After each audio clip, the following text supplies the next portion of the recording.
တော့ကံကောင်းအောင်လုပ်တဲ့နီးတွေထဲမှာအထွတ်အထိပ်အမြင့်မားဆုံးနီးနှစ်နီးဘုံပြောရမယ်ဟုတ်လားကံကောင်းအောင်အကောင်းဆုံးပြင်ဆင်တဲ့နီးအမြင့်မြတ်ဆုံးပြင်ဆင်တဲ့နီးဘယ်နှစ်နီးပြောရလို့နှစ်နီးပြောရမယ်အဲ့ဒီနှစ်နီးကဘာလို့ဆိုတော့ဗုဒ္ဓနုတ္တိနဲ့မေတ္တာတရား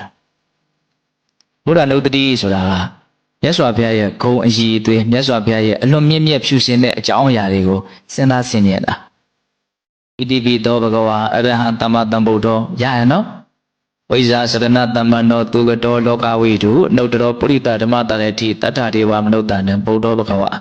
မြတ်စွာဘုရားရဲ့ဤဆုံးတော်မူထားတဲ့ဂုဏ်အည်အသွေးကြီး၉မျိုးပေါ့နော်အဲ့ဒီတည်းကနံပါတ်1ဂုဏ်အည်အသွေးရပါတော့အရဟံအဲ့ဒီအရဟံဂုဏ်တကုံလောက်ကိုကျွမ်းကျင်ကျင်နားလည်အောင်လုပ်ပြီးတော့စိတ်ထဲမှာခဏခဏဖြစ်အောင်စဉ်းစားဆင်ခြင်နေမယ်ဆိုရင်အဲ့ဒါဗုဒ္ဓနုတ္တိပွားတယ်ကံကောင်းအောင်အကောင်းဆုံးလုပ်နေအရဟံဂုဏ်ဆိုတာပါတော့အရဟံဂုဏ်ဆိုတာမြတ်စွာဘုရားရဲ့တန်တမှာပူပန်စီတဲ့ဆင်းရဲစီတဲ့ကိလေသာတရားတွေလုံးဝကင်းကွာနေတဲ့အနေအထားကိုအရဟံလို့ပြောတာဟုတ်လားကိလေသာအပူကင်း၍ငြိမ်းအေးသောစိတ်နှလုံးရှိတော်မူသောမြတ်စွာဘုရားမြတ်စွာဘုရားရဲ့ဂုဏ်ရည်သွေးနော်မြတ်စွာဘုရားရဲ့စိတ်နှလုံးဟာလူချင်းမမောမှုဘလောက်လူချင်းစရာကောင်းတဲ့တွေ့လို့မှလူချင်းတယ်ဆိုတာမရှိဘူးဘလောက်မကျင်တဲ့စရာကောင်းတဲ့တွေ့လို့မှစိတ်တူတယ်ဆိုတာမရှိဘူးနော်စိတ်ကိုပူပန်အောင်ရွှတ်မြိုက်မယ်စိတ်ကိုဆင်းရဲအောင်နှိမ့်ဆက်မယ်နော်ကိလေသာတရားတွေလုံးဝကင်းကွာနေတဲ့တရားမြတ်စွာဘုရားစိတ်နှလုံးပဂတိအေးချမ်းတော်မူတယ်ငြိမ်းအေးတော်မူတယ်အဲ့ဒါလေးကိုဘုန်းဘုန်းတို့ကကြိမ်ဖန်များစွာနော်နှုတ်နဲ့အရင်ရွတ်ဆိုပြီးတော့လေ့ကျင့်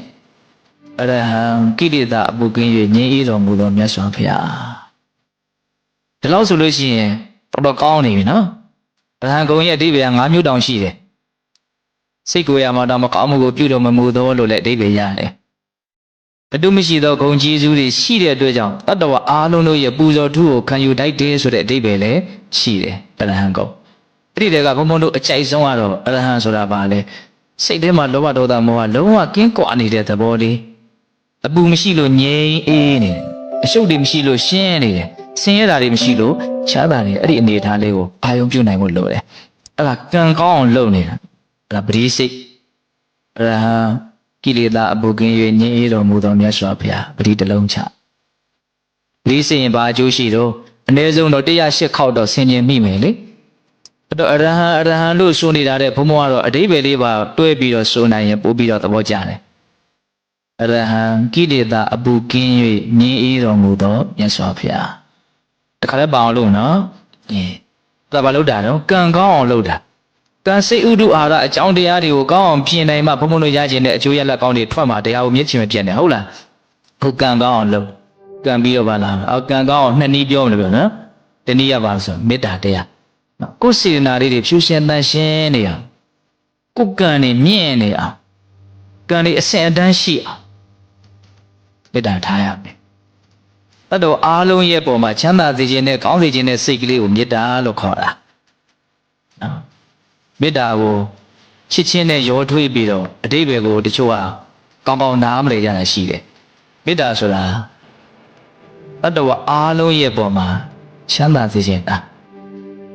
ဘီယန်နေကင်းစေခြင်းနဲ့ကျမ်းမာရေးကောင်းစေခြင်းနဲ့နှလုံးစိမ်ဝမ်းငြိမ်းအေးစေခြင်းနဲ့အစင်မပြေတာဘာမှဖြစ်စေခြင်းမူစင်ပြေတာတွေဒီဖြစ်စေခြင်းနဲ့ကောင်းစေခြင်းတတ္တဝါတွေရဲ့အကျိုးစီးပွားကိုလိုလားတဲ့စိတ်ကလေးအလွန်အဆင့်အတန်းမြင့်တဲ့စေတနာလေးအလွန်ကောင်းတယ်အဲ့ဒီမေတ္တာစိတ်ခဏခဏဖြစ်အောင်လုပ်ပြီးတော့လည်းပဲကိုယ့်ရဲ့ကံကိုမြင့်တင်ရအောင်နော်အဲ့ဒါကိုလည်းနှုတ်နဲ့အရင်ရွတ်ဆိုအလုံးသောတတ္တဝါတွေဘေးရန်ကင်းကွာကိုယ်စိတ်နဲ့ပြကြမ်းမှချမ်းသာကြပါစေဒါလို့ဆိုရင်ရပြီအဲ့ဒါကိုထက်ခါရွတ်ဆိုနေကြရင်စိတ်ဝင်စားပြီးတော့ကိုယ်စိတ်ကအဲ့ဒီထဲမှာတက်ဝင်လာနိုင်လိမ့်မယ်အဲ့ဒါမေတ္တာတက်ဒီဖြစ်လာမယ်ဝိရိယရှိဖို့လိုတယ်ကြိုးစားဖို့လိုတယ်နော်အဲ့ဒါဘာလဲလို့မေးရင်ကံကိုဘုံဘုံတို့တွေပြင်ဆင်ကြတာကောင်းအောင်ပြင်တာဟုတ်လားဘာနဲ့ပြင်မလို့အနှစ်ချုပ်ကလေးတွေပဲဘုံဘုံပြောချင်တာပေါ့နော်